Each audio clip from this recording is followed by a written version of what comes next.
Gente, momento estático de área, uma propriedade, ou o primeiro momento de área, né? A gente já abordou sobre isso na hora que nós falamos de propriedade geométrica das seções transversais. Por que a gente está revisitando esse assunto? Porque na tensão de cisalhamento devido ao esforço cortante, o principal ponto de erro é o cálculo do momento estático de área. Repito, o principal ponto de erro é o cálculo do momento estático de área. Para revisar algumas coisas sobre isso, quando eu pego uma seção transversal qualquer e eu calculo o momento estático de área, se eu estou calculando em relação ao eixo do centroide, aqui considerando aqui o eixo que passa pela linha neutra, as áreas em vermelho escuro e em rosa, talvez, e em rosa claro, elas têm o mesmo momento estático de área em relação ao mesmo sistema de eixos. Então perceba que A e a linha tem, a parte A tem momento estático de área igual à parte A'. A única diferença é que elas têm sinais opostos. Isso para nós aqui no cisalhamento, sinal é apenas uma questão de convenção. O que importa é o valor efetivo em módulo. Portanto, às vezes é mais fácil, por exemplo, se eu peço o cisalhamento em um ponto que esteja ao longo desta linha, ao invés de eu calcular toda a área que está acima e contribui com quantidades positivas e subtrair depois essa área do momento estático aqui que está abaixo, que contribui com momentos estáticos de área negativos, ao invés de fazer isso, muitas vezes vai ser conveniente eu fazer o quê? Calcular o momento estático simplesmente dessa área. Ah, mas não é o mesmo, vai ter sinal oposto. Sim, vai ter sinal oposto. Calculando da outra forma vai sair com valor positivo, calculando dessa forma vai sair com valor negativo. Só que eu não estou considerando valores aqui. Esse y1 aqui, que ora ele é positivo e quando ele está abaixo da linha neutra ele é negativo, ele para mim não faz a menor diferença. Por quê? Porque eu quero o valor, o módulo do momento estático de área. Então é bom às vezes utilizar esse recurso. Outra observação extremamente importante. O momento estático de área da seção transversal inteira. Então, se eu pego toda a seção transversal, onde está o centroide da seção transversal? Está exatamente sobre o centroide, a origem do sistema de eixos. Então, o centroide da seção transversal está sobre a origem do sistema de eixos. Então, quando eu calculo o momento que essa área realiza em relação a esse sistema de eixos, apesar da área ser completa, o braço de alavanca ou a distância da área em relação ao sistema de eixos é nula, porque uma se sobrepõe à outra. Por isso, o momento estático de área, ele não é máximo quando eu utilizo a área toda. Porque quando eu utilizo a área toda, o momento estático de área é zero, porque o centroide coincide com a origem do sistema de eixos. Então, quando que o momento estático de área é máximo? Quando eu tenho a contribuição total, ou da parte superior, ou da parte inferior das áreas em relação à origem do sistema de eixos. Por quê? Porque ou eu tenho toda a contribuição positiva, ou eu tenho toda a contribuição negativa. Já que em módulos são iguais, não faz a menor diferença. Então, o momento estático de área máximo é quando eu tenho o y1, ou seja, igual a zero, eu estou considerando algum ponto sobre esta linha que é a origem do meu sistema de eixos. E qual área que está contribuindo? Toda a área positiva. Então, toda essa área contribuindo. A partir daí, se eu aumento mais área, aparentemente eu teria um aumento do momento estático de área, mas eu tenho o quê? Áreas negativas. Portanto, acabou aí este ponto com a contribuição de toda essa área positiva, é o meu momento estático de área máximo. A partir daí começam a entrar áreas negativas, negativas, negativas, negativas, negativas, e o momento estático de área nessa borda, quando a área toda contribui, é zero, porque o centroide coincide com a origem do sistema de eixos. O desenho pode ter ficado bagunçado, mas eu espero que tenha ficado claro que quando toda a seção transversal contribui, Ou seja, qualquer hora que eu estiver calculando o momento estático de área de algum ponto no bordo inferior, toda a área contribui, então o momento estático de área é nulo. Por isso, tensão de cisalhamento, que depende do momento estático de área, ela também é nula. Quando eu pego a linha superior, eu ainda não tenho nenhuma área. O meu braço de alavanca, o meu Y1, pode ser máximo, mas a área é nula, é zero. Então também aqui eu não tenho tensão de cisalhamento, já que a tensão de cisalhamento é a função do momento estático de área. Onde o momento estático de área for zero, assim também será a tensão de cisalhamento. E por que eu falo que ele é a maior fonte de erro no cálculo da tensão de cisalhamento? Porque a cortante ela é constante ao longo de toda a seção transversal. Ela varia ao longo de uma viga, mas se eu pego este ponto da viga, eu olho no meu diagrama de esforço cortante e vejo força cortante igual a 10 kN, a 18 kN. Está lá, é constante. A inércia da peça é constante, está lá, calculei. A expressão, o T, que é a espessura do ponto considerado, se eu definir um ponto, eu defino a espessura. A única coisa que varia, na verdade aqui ao longo da seção transversal, é o momento estático de área e a espessura. Só que a espessura geralmente é fácil de achar. Eu olho, se eu quero um ponto que esteja aqui, a espessura da barra é essa largura. Se eu quero um ponto que seja aqui, é essa largura. Um ponto aqui, essa largura. Um ponto aqui, essa largura. Então, a largura é fácil. O momento estático de área é que é difícil. A pessoa tem que entender que nas extremidades ele é nulo e ele é máximo o quê? No centro. Quando eu tenho metade da área, ou não necessariamente metade, que a gente vai estar falando em relação à distribuição de áreas e centroide, mas enfim, toda a parte positiva contribuindo ou toda a parte negativa contribuindo. Voltando a representar aqui o que seria o cálculo do momento estático de área, numa integral de posição vezes área, da mesma forma que uma força vezes um braço de alavanca me dá um momento, uma força vezes uma área nos dá ali o momento daquela área, né?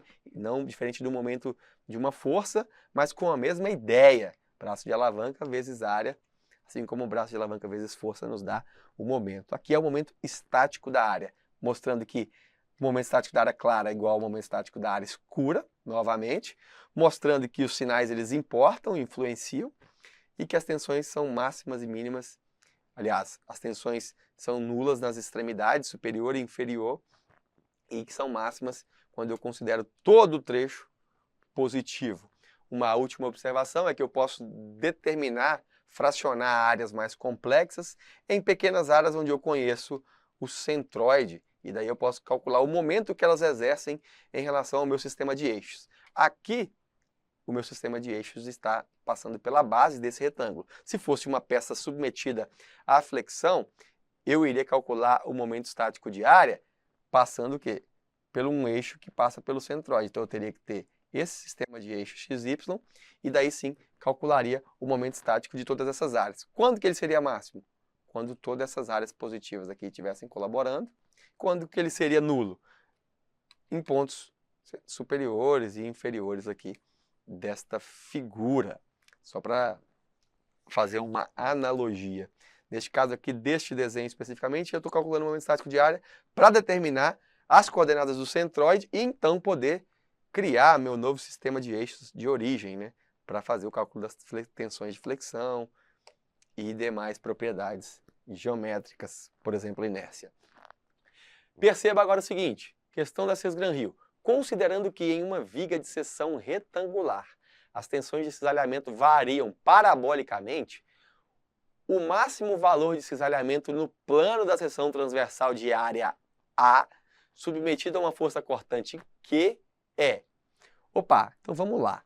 Se eu tenho uma seção transversal retangular, eu sei que a tensão de cisalhamento máxima é quando toda a parte positiva ou toda a parte negativa colabora. Neste caso, considerar que toda essa parte positiva está colaborando. Então, a tensão de cisalhamento máxima, ela ocorre ao longo de todos os pontos dessa linha em azul, que está exatamente posicionada sobre o eixo X, que é um eixo que passa pelo centroide da figura.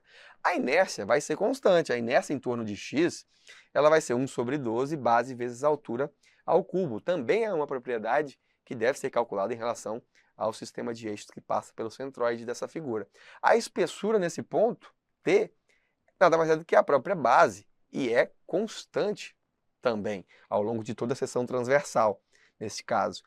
E o que variaria? O momento estático de área. Eu sei que quando ele está na linha superior ele é nulo, quando ele está na linha inferior ele é nulo também, e aqui ele vai aumentando parabolicamente à medida que eu vou aumentando a área, aumentando a área, aumentando a área. Quando eu chego na área total, positiva, vezes o centroide que ela tem, ou seja, o braço de alavanca que ela tem em relação ao sistema de eixos, eu chego no meu momento estático máximo. Então, vou até escrever aqui que esse aqui é o meu momento estático máximo, que nada mais é do que base vezes altura sobre 2, essa é a nossa área, e qual que é essa distância aqui? H sobre 4, que é H sobre 2 dividido por 2. Portanto, B ao quadrado sobre 8, momento estático de área máximo para a seção retangular. Esta é a primeira parte do problema. Segunda parte é calcular a tensão de cisalhamento máximo. Eu já sei onde é. É na linha azul sobre o eixo X. Vale VQ sobre IT, ou seja, vale 12V sobre 8BH. Simplificando, dá 3 meios de V sobre BH. Opa, mas BH não é a área da seção retangular? Portanto, a tensão de cisalhamento máxima vale 3 meios de V sobre A. Lembra que V sobre A é a nossa tensão de cisalhamento média que a gente calcula lá em rebite, em parafusos, quando a gente calcula, começa a aprender o estudo de tensões, quanto que vale tensão normal? Tensão normal vale força sobre área, a área da seção transversal. Tudo bem, quanto que vale a tensão de cisalhamento média? Vale a força cisalhante cortante vezes aquela área. Mas a gente viu que isso é uma péssima aproximação. E perceba que essa tensão máxima na seção retangular, por exemplo, é 50% maior do que a tensão média, se eu calculasse durante aquela expressão antiga, né, que quando eu comecei a estudar resistência dos materiais eu aprendi. Então vejam que ela é 1,5 vezes a tensão média. Por isso, aqui a própria questão chamou de Q a força cortante. Então, 3V sobre 2A, que é o nosso 1,5 tensão de cisalhamento média, ou seja, a tensão de cisalhamento máxima é 50% maior do que a tensão de cisalhamento média. Portanto, nunca use a tensão de cisalhamento média igual força igual a tensão igual a V sobre A. Nunca use, só para rebite e parafusos. Questão da FCC. A viga engastada da figura com vão de 2 metros está submetida à força concentrada de 10 kN na extremidade livre. Viga engastada e livre, força de 10 kN. Faltou a figura, a gente faz aqui na hora. 10 kN na extremidade livre. Se a seção transversal da viga for retangular, com largura de 10 centímetros, ou seja, seção retangular, largura de 10. E a tensão admissível da viga ao cisalhamento for 0,6 MPa, então a altura mínima da viga para resistir à tensão de cisalhamento deve ser... Opa, seção retangular eu já sei. Seção retangular eu posso calcular a tensão de cisalhamento máxima como VQ sobre IT ou 3 meios de força sobre área. Eu estou utilizando de um conceito que eu já sabia e era fácil, e o coeficiente 1,5 ou 3 meios, que eu sei que é a relação entre tensão de cisalhamento máxima e tensão de cisalhamento média em vigas retangulares. Só vale para isso. Se for quadrada, vale? Vale também, né? Porque base vezes altura, tudo isso vai valer lado. Mas quadradas ou retangulares, eu posso aplicar isso aí, 3 meios de força sobre área. Do contrário, não. Do contrário, tem que calcular VQ sobre IT. Nesse caso eu já mostrei, inclusive provei numa outra questão, que tensão de cisalhamento máxima numa seção retangular é 3 meios de V sobre área. Fazendo a área igual a B vezes H e isolando o H, o meu H mínimo vai ser 3V sobre 2B tensão de cisalhamento admissível. Fazendo a substituição, a altura que essa viga tem que ter é de, no mínimo, 25 centímetros para poder resistir a essa força concentrada de 10 kN na extremidade livre. Só que, cuidado, essa força de 10 kN é a força aplicada na extremidade. É essa força aqui. Só que, consequentemente, por ser uma viga engastada e livre, qual é a cortante máxima que age na peça? É 10 kN. E ela, se eu fizer o diagrama de esforço cortante aqui, ó, a minha reação, digamos que aqui seja em quilonewtons, né? A minha reação aqui vai valer 10 kN e o meu diagrama vai ser 10 kN em toda a seção. Então, qualquer seção transversal que eu pegar tem 10 kN de força cortante. O que não quer dizer que por conta da carga aplicada ser de 10 kN, vai ser sempre esforço transversal ou esforço cortante de 10 kN ao longo de toda a seção transversal. Esse é um caso extremamente particular de viga engastada e livre. Quer ver? Dá uma olhadinha nessa questão, por exemplo, a viga biapoiada, a questão da VUNESP. A viga biapoiada da figura a seguir está submetida a uma carga concentrada de 60 kN no meio do vão.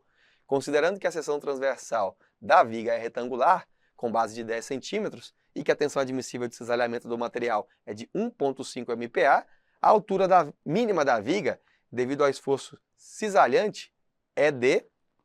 Então, olha, aqui, embora a força seja de 60, lembre-se que o diagrama de força cortante, é mais ou menos alguma coisa desse tipo.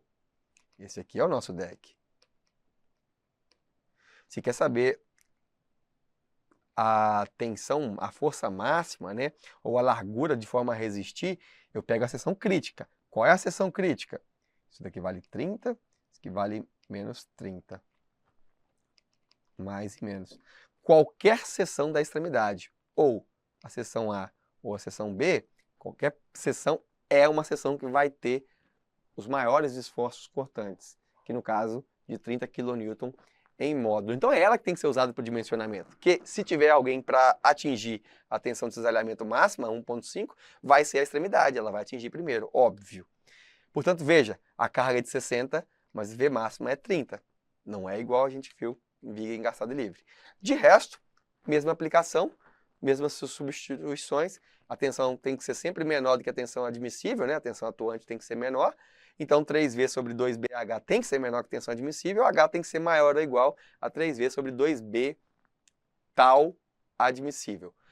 No limite, ou seja, se tem que ser maior ou igual, no limite tem que ser, no mínimo, igual. Então, H mínimo tem que ser 30 centímetros, portanto, o gabarito letra B. Essa outra questão, Cis-Gran-Rio, também com uma aplicação, agora com uma seção não retangular, então eu não posso aplicar 3 meios de força sobre área. Veja a questão diz o seguinte: Cis-Gran-Rio transpetro. A viga prismática do tipo I, apresentada na figura abaixo, está submetida a um esforço de cisalhamento V de 230 kN. Se todas as dimensões da viga estão em milímetros, qual o valor da tensão de cisalhamento máximo em MPa na seção transversal dessa viga? Cisalhamento máximo, gente.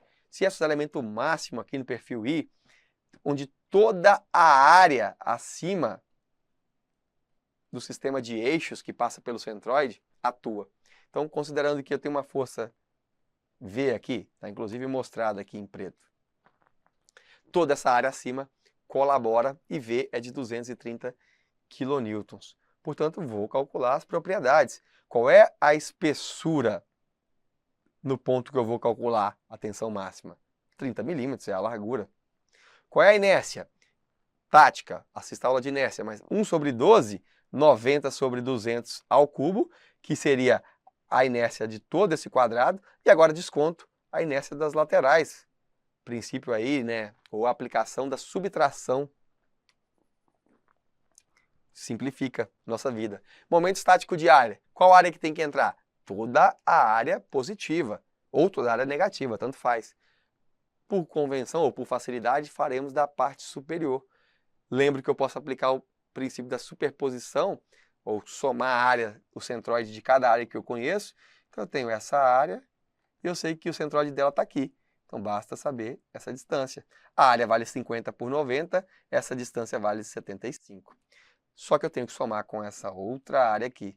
Sei que a área vale 50 vezes 30 e a posição da distância entre ela e o meu sistema de eixos, que está aqui, vale 25 milímetros. Então, o momento estático de área 375 10 a 3 milímetros cúbicos. É só jogar na equação agora e achar a tensão de cisalhamento máxima igual a 52,3 megapascal. A questão ajudou, deu ali valores inteiros, então gabarito letra D. Vou rodar a vinheta aqui agora para a gente falar sobre fluxo de cisalhamento.